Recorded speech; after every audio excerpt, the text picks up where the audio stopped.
If you know exactly what it is you really want, what you desire, what you're really after, clarity is power. The more clear you are and specifically what you want, the faster your brain can get you there. But if you're generally saying things like, what do I want? Well, I want more money. Fine, here's $1, get out of here. Did you achieve the outcome? Yeah, when you're that general, you think you're not getting your goal, you are. The way you language your goal, the way you think about it, you're receiving it. I want to feel a bit better. I want to lose some weight. Fine, you lost a pound, you're done. Because your brain's like a servo mechanism in a bomb and a missile.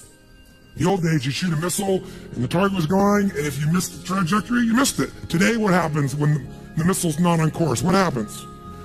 It locks on the heat signature, and what does it do? It moves and follows it. That's the way your brain is if it knows the outcome, if it knows the result. So RPM starts with, I gotta know the result. This is a results planning system. The rapid planning method, but you can think of it as a results planning system. I need to know the result I'm after before I ever ask myself what to do. That takes more time, but it's worth it. Now, for time's sake, I'm not gonna do this with you right now, but I'll tell you what I do when I've taught this to people and I've got a full weekend to do this thing. Just give you a picture.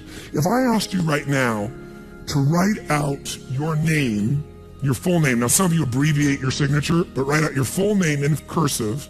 Go and do that one time. Write out your full name in cursive. I can't even use the word cursive. Is that really the word people still use? It means in handwriting, I guess, but in cursive. Just write it out full name, because you can do this later on. Full name. If you normally abbreviate, don't do that. You have to write out the full name. Now, if I had you get with a partner, and you can try this later if you want. I'm just going to tell you because I don't want to take the time because we have such limited time today. And I have your partner say to you with a stopwatch here, okay, ready? And I go, go. And you write it out. And you tell me when you're done. I go, stop. And I write down how long that was. So let's say you wrote out your signature and it took 5 seconds. And then say, ready? Write it out. Ready? Go. You tell me when you're done. Stop. And I write down 5 seconds. I have to do that 10 times. You'll find in the beginning, you'll be, let's say, 6 seconds. I'm making it up. Everybody's signature is different. And you probably might get down to as little as 5 seconds. If you had like an iPhone, you could do it as a digital stopwatch. You could see the milliseconds. Then I say to you, I want you guys to write every other letter in cursive. In other words, you're going to write half as many letters. How long do you think it would take to do it? Half as much time? Most of you will take twice as much time in the beginning, and then eventually, what's interesting is, if I do it 10 times, and the last 2 or 3, and this makes no logical sense, and again, I don't want to take the time to have all of you do this 10 times, 10 times, 10 times, but you can go do it on your own, I'll just tell you the result. In most cases, even though you're doing half as many letters, you cut it by 2/3 of the time. There's something happens when you break an old pattern and you do it fresh. Your brain over the years has learned ways to move more rapidly since when you did your original signature, and you'll do it in 1/3 the amount of time. It'll take twice as much at first, and then it'll cost you 1/3 amount of time. Now let me tell you why I'm telling you this. The system I'm calling the rapid planning method, by the time I show it to you, you're gonna go, this takes more time than just making my to-do list. When will it take more time? When? Initially. But once you get it in your nervous system, it'll take you less time because your brain will be thinking in outcomes and not activities. And when you think in terms of outcomes and not activities, pretty soon some of the activities in your list you don't even need to do to get the outcome. You find a better way to get the outcome quicker. Now, how do you do that? Yes, 3 questions. Question 1, what is my result? What is my outcome? What is it I really, truly want from this? If you're going back next week, and you say this next week, what are the most important what? Outcomes for me to get this week in my business? And you just write those outcomes out, not your action items, the outcomes. If you do that and nothing else, you'll be ahead of the game. And if you just keep looking at those outcomes every day, how am I doing on that outcome? Your brain will come up with ways to get to that outcome. I promise you. Focus on outcomes, not on activities. Action for most people, activities, most people may mistake movement for achievement. They mistake action items and to-dos for achievement. We're after the achievement. Are you with me on this? Yes or no? Yes. It's a different way of thinking, and I think all of you inherently have it, but if you make this ritualized, just like the things you've learned this week, they're all great, but if you don't systematize them, they'll work when you do them.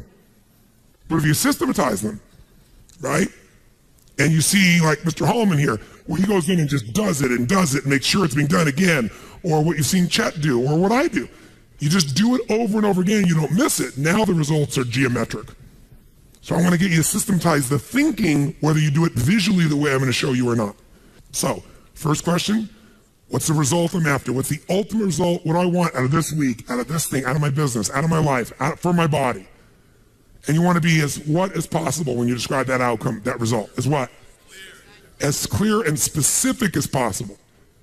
Generalities will confuse you. So it might take you longer than just writing down call so-and-so to think, if I'm calling my son, I'm going to call Jarek, or I'm going to call my brother. This is what goes through my head before I call him, always. What's my outcome? Because I don't want to just call him. I want Jarek to feel loved by his dad. Or I'm thinking about what's my outcome. I've got to talk to him about this thing that's out there. I've got to make sure I get through to him on this because I want to guide him and move him in this direction. That's what I want to be as his father. I don't want to just chit-chat. I can do that too. If you think before every phone call, before every time you're planning your day, and you think before you have any meeting, what do you think the first thing I ask of anyone when we sit down in a meeting is? Okay, what are your outcomes? What are the outcomes of this meeting? First thing I want to know, because if I know the outcomes, guess what? A lot of meetings, they're done pretty quick. Because if I know the outcome, you don't have to go through all the activities to sell me on it. Just, that's your outcome? How do you want to do it? Sounds good to me. Rock. That's how you make a meeting productive. I know a meeting's productive not by the hours or time. Sometimes it takes longer to the outcome than you want, but I'm going to get the outcome. That's, by the way, what you see with me on stage. That's why my times vary. It's based on an outcome. I'm going to get that outcome. I don't give a damn whether it's the right time or not. I want to do it in that time, but I must deliver the outcome. How many get that? And by the way, how many like to have your company focused on outcomes, results, and not activities? Say aye. People say all the time, well, did you get that done? Well, I left them an email. I left them a voicemail. I sent them 3 emails. How many times you heard that?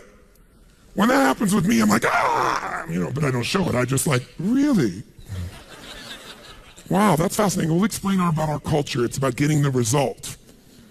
So I can help you if you can't figure another way to do it, but there may be 12 other things we might want to do. Maybe they don't have the answer. Maybe somebody else can give us the answer.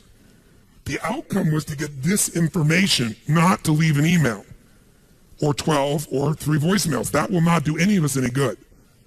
How many follow? Now, whether you get the outcome or not, whether you get that result, will be based first, do you have clarity? And the second thing is, whether you got enough emotional juice to keep going after it when things don't work out. So the second part of RPM is the purpose. RPM, by the way, how many knows what it means when you increase the RPMs in a car? Anybody here? What does that do? It builds up what? Power, speed. Higher RPMs, you can explode through something, right? You can make something happen. So think of this metaphorically also, this rapid planning method, this result planning method. So it's rapid planning, it's a result planning. You want a results-focused, purpose-driven, massive action culture. That's what RPM stands for. It's how you build up power and you break through. But whether or not you get that result will be, are you clear and specific? But also, do you have enough juice when it doesn't work out? How many of you are going after an outcome in your day or in your week, and for whatever reason, you're not able to get it? The person doesn't respond, they're not there, the thing's not there, something interferes, somebody interrupts you. Who's had their plans interrupted? Raise your hand and say aye. So whether you keep doing it or not is, do you have enough emotional juice? See, guys, you all know out of this week, you got more than enough to take your business to a whole nother level. You got more ways. You can go home and be artists now. And somebody, went by so fast, but many of you have the program. You'll watch enough times, you'll be there. Somebody's going to invite us in. We're going to be there and make sure you do it.